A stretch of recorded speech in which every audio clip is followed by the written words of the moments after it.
प्यारे सज्जनों, सभी संतों महापुरुषों ने इस इंसान के शरीर को 84 लाख योनियों में सर्वश्रेष्ठ कहा है, क्योंकि इसे बनाने वाले ने ऐसा ही बनाया है। इस शरीर में उस सुप्रीम पावर, उस ईश्वर को देखा जा सकता है। इस शरीर में रहती हुई आत्मा आवागमन से मुक्ति हासिल कर सकती है। इस शरीर में रहते हुए आत्मा को मृत्यु लोक में रहते हुए अपने परम पिता परमात्मा के दर्शन दीदार हो सकते हैं और दोनों जहान की खुशियाँ इस जहान में रहते हुए आत्मा अनुभव कर सकती है।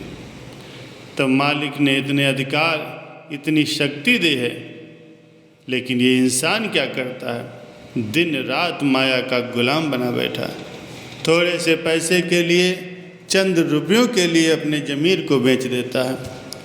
कुछ पैसे के लिए इंसान रिश्ते, नाते, भावनाएं सब को छोड़कर माया का गुलाम बन कर के मालिक से दूर हो जाता है।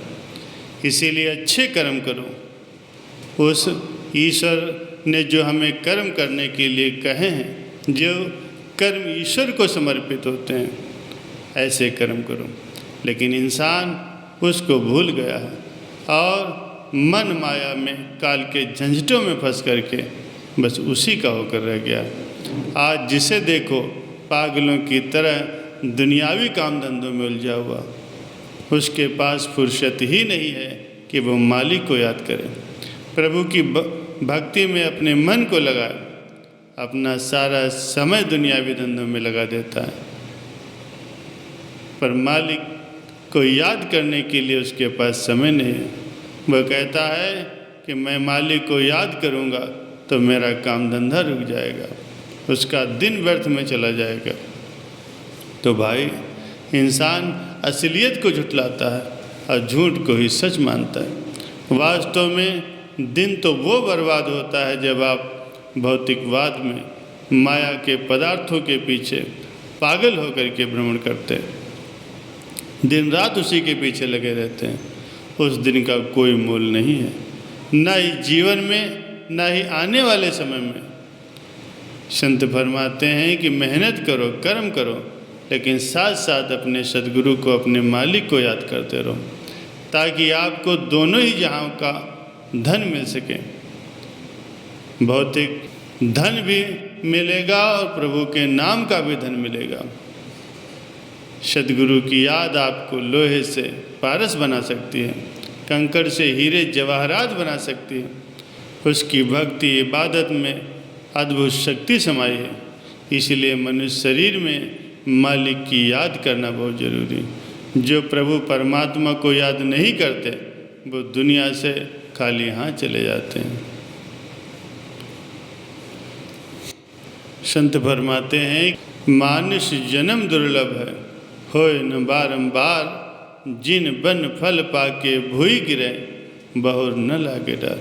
जैसे वृक्ष की टहनी से फल पक कर के नीचे गिर जाता है, तो फिर पका हुआ फल दोबारा उस टहनी पर नहीं लगता।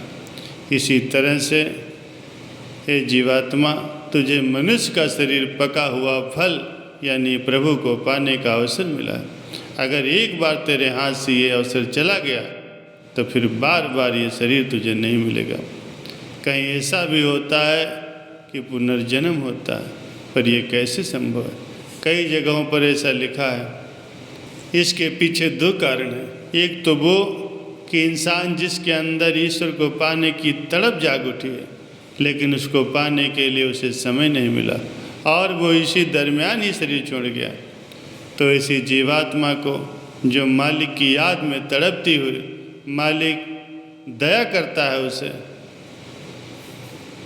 वो रहमत का दाता है जिसके लिए कुछ भी असंभव नहीं।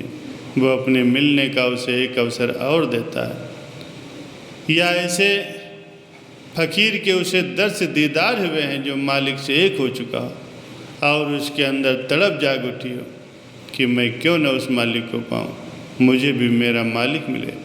पर इसी दरमियान उसकी मौत हो गई। तो हो सकता है मालिक दया मेहर करके उसे दोबारा जन्म दे दें, लेकिन ऐसा हर किसी के साथ नहीं होता। इसीलिए इस मानव शरीर को दुर्लभ और बेशकीमती बताया गया है। संत फरमाते हैं कि 184 भ्रमतिया दुर्लभ जन्म पायो, नानक नाम संभाल तो सो दिन नेड़ा आयो। पता नहीं कितना समय हो गया है आत्मा को ईश्वर से बिछड़े हुए, सदियां बीत गई, युग बीत गए, अब ये अवसर मिला है। मनुष्य शरीर में ही उस ईश्वर को याद करो, वरना तेरी आखिरी तब्दीली का वो दिन भी नज़दीक आता जा रहा है। अगर नाम से शरीर की संभाल नहीं की, मालिक को याद नहीं किया, तो फिर वही जन्म मरण का चक्र शुरू हो जाएगा और ये चक्र ऐसे ही चलता रहेगा। आत्मा जेल में फंसी हुई है, उसे निकालने के लिए सुमिरन, भक्ति, इबादत करो। वो ही एक जेल खाने की चाबी है, वो ही एक ऐसा तरीका है जो आपको जेल खाने से आज़ाद करवा सकता है। इसलिए सिमरन करके आप जीते जी अपनी सभी चिंताओं से, परेशानियों से, जेल रूपी इस कैद से आज़ाद हो सकते हैं। कई बार इंसान बिना वजह का उसे डर सताए रहता है, जरा सी परेशानी बिना वजह की उसे टेंशन रहती है। मरना तो एक ही बार होता है, लेकिन गम, चिंता, परेशानी में वो बार बार मरता है। लेकिन ये बार बार जीना और मरना भी ईश्वर की भक्ति, उसकी इबादत से ख़त्म हो जाता है। सबसे बड़ी दवा ईश्वर का नाम है, उसकी भक्ति है। लगन से नाम का स्मरण करें, अपना काम धंधा न छोड़ें। वो भी करते रहिए, काम धंधा हाथों से, पैरों से करते रहिए, लेकिन मन अपना प्रभु की याद में लगाइए। नाम का सिमरन कीजिए, इसमें भला क्या मोल लगता है। लेकिन आप फिर भी याद नहीं करते, तो कमी आप में है।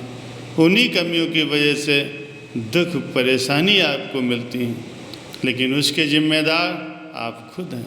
तो भाई, अगर आप अपने जीवन को सुख और शांति से जीना चाहते हैं, तो खाते पीते, हंसते खेलते, अपने ख्यालों से मालिक को याद करते रहो।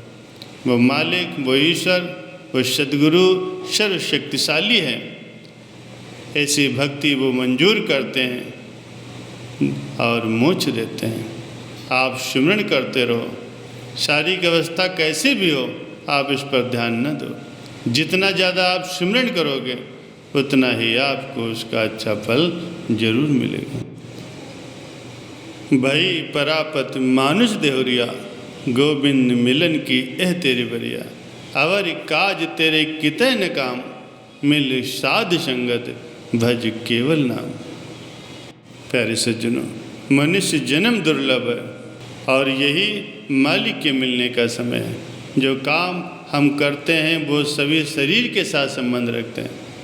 इसमें हमारी आत्मा के काम आने वाला कोई भी काम नहीं है। इसके काम आने वाली चीज़ है संतों महापुरुषों का संग, उनका सत्संग, उनके वचन। महापुरुषों के सत्संग में जाने से ही नाम की प्राप्ति होती है और नाम सिमरन से, मालिक की याद से, मालिक की भक्ति से ये जन्म सफल होता है। इसलिए संत फरमाते हैं, मानुष जन्म को मालिक की भक्ति में लगाओ और इससे सच्चा लाभ उठाओ।